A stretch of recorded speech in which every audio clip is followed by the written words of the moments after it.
shit. Fuck yeah. You can be on your phone. It's all good. Today's October 3rd, right? Yeah, it's October 3rd. It's the Mean Girls Day. Mean Girls Day. Fuck yeah. Today's October 3rd. We're at the Fillmore in Denver.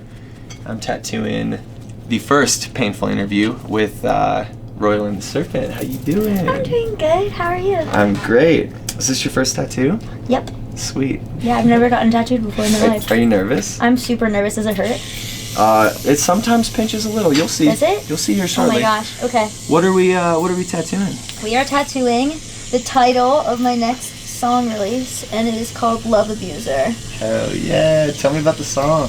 It's actually, I think, my favorite song I've ever made. Maybe. Ever. That's a big deal. I think it might be. Here we go. Cool. I'll let you know if it hurts. Did you already start? Whatever. I don't want to laugh, so don't say anything funny, okay? I'm not funny, so that's perfect. I forgot my wallet. Because this is a spot that will move a lot if I laugh. I'm gonna chill for a minute. It's like torrential backing out there right now. I tattooed you About 6 months ago. Yeah. For the Grandson tour. You did. And your production has like completely changed since then. Can you talk a little bit about Yeah, like the difference music between- production? Yeah, totally. I mean, this song that you tattooed on me was definitely way different than the shit that I'm putting out right now. I think. How so?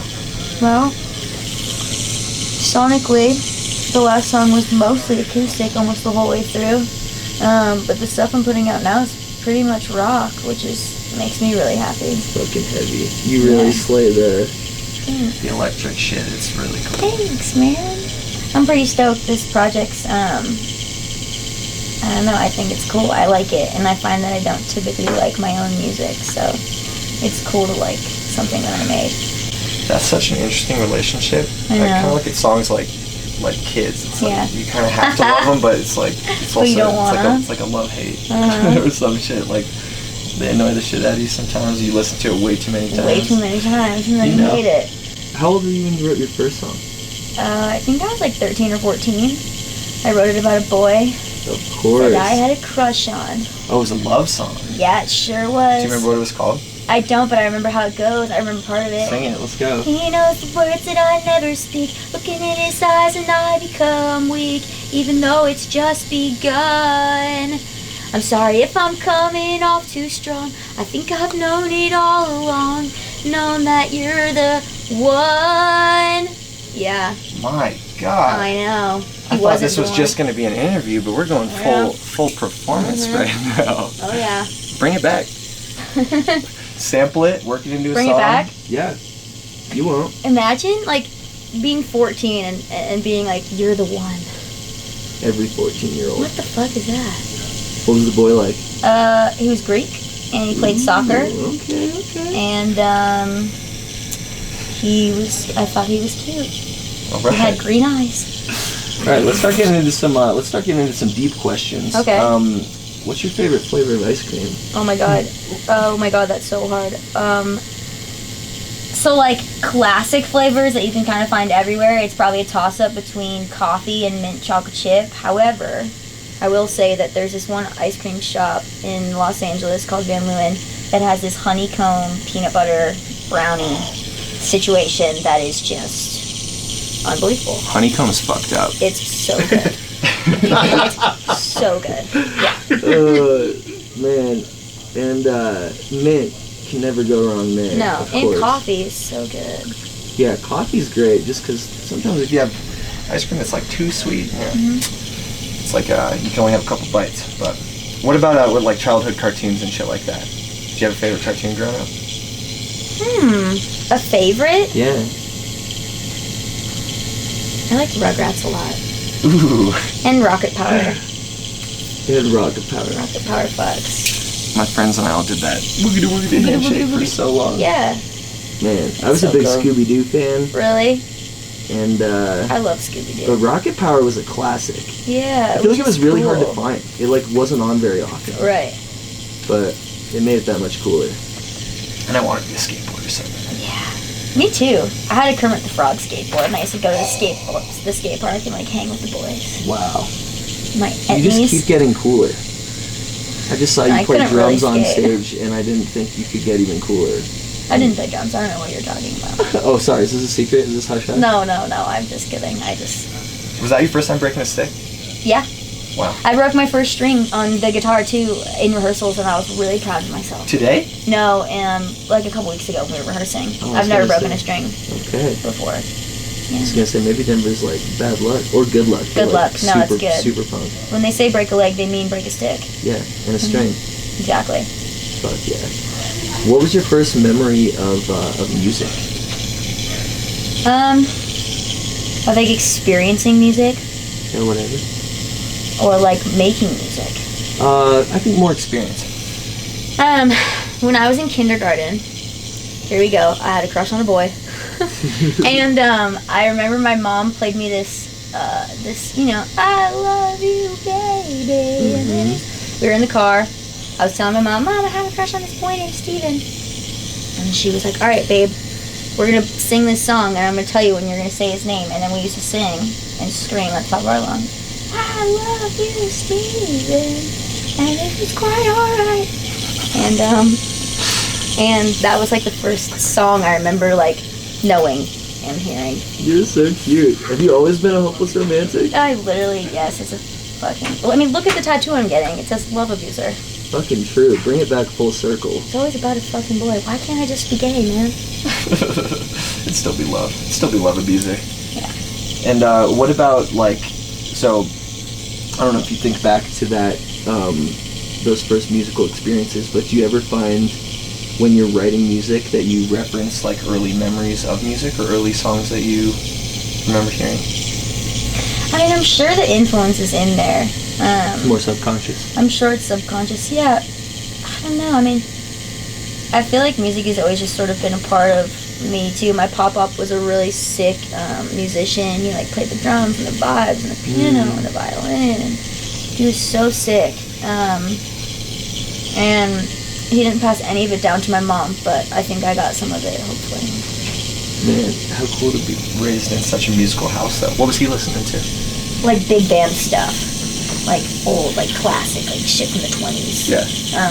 And he was in a lot of big bands, and like I would go watch him gig when I was a really little kid, and he was such a beast on the drums. It was so cool to watch. Was that the first thing you learned? Did you start with drums? No. I learned piano when I was like, I don't know, maybe 6 or 7, and then I learned to play violin when I was like 12 or 13. I didn't pick up my first guitar till I was 14, and I didn't really sit down at a drum kit till I was probably like 15 or 16, but I never like learned it. I just fucked around on it, and then I like there's been a couple times in my career where I'm like, I want to play drums for this song in a music video, and I'll like learn a part. Yeah. But I wouldn't say that I know how to play them. But still incredible to like translate it there. It's like, thanks. It's fun. I would think I have rhythm, but for some reason I get behind a kit and I am so... Dude, it's scary. I am so done with the drums. I don't know what's up with that. It's terrifying. You think of yourself as a singer first? I guess. I mean, no, though. I mean, I don't think of myself as a musician necessarily first at all. Yeah. But that maybe is just a little bit of imposter syndrome. I'm not sure. Yeah. I don't know. I feel like that's something that artists just battle indefinitely. It like comes with the territory. Oh, totally. Well, because I didn't even start singing till I was like in high school. Yeah. How has that imposter theory come into play now being on such an epic tour?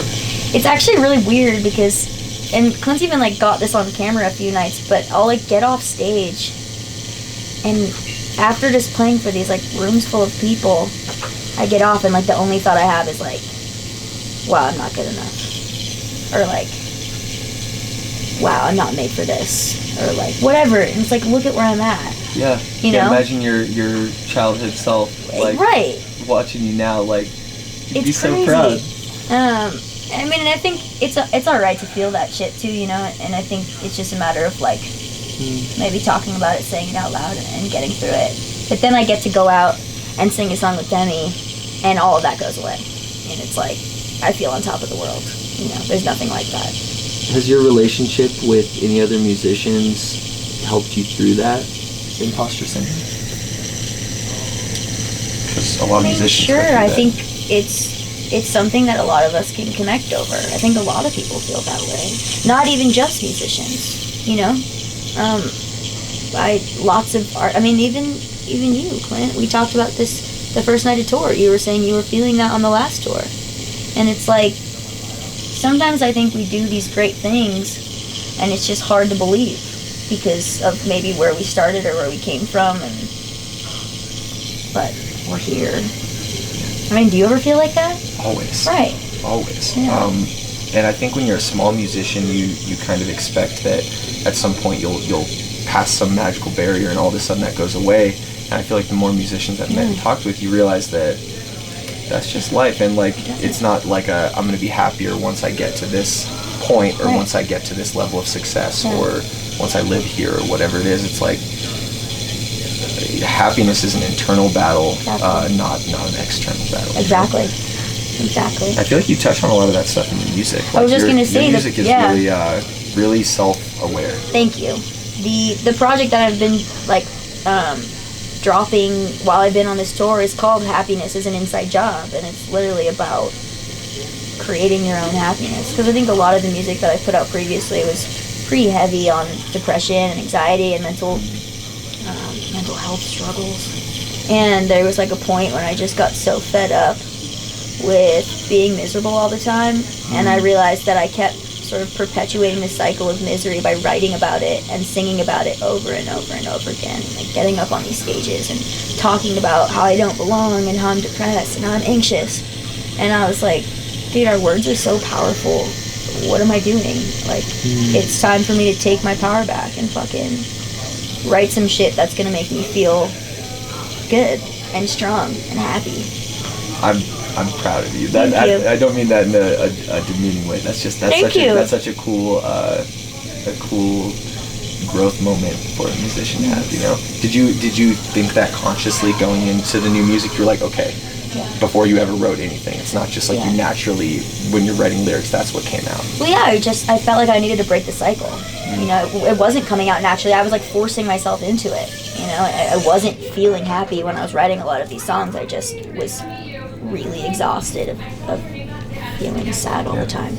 I am so excited for your next chapter here. Thanks for letting me interview you. Oh my god, of course! And being my first painful interview, this is gonna be so badass. Fucking cool. And Clint, thank you so much for filming, bro. I appreciate you. I get overwhelmed so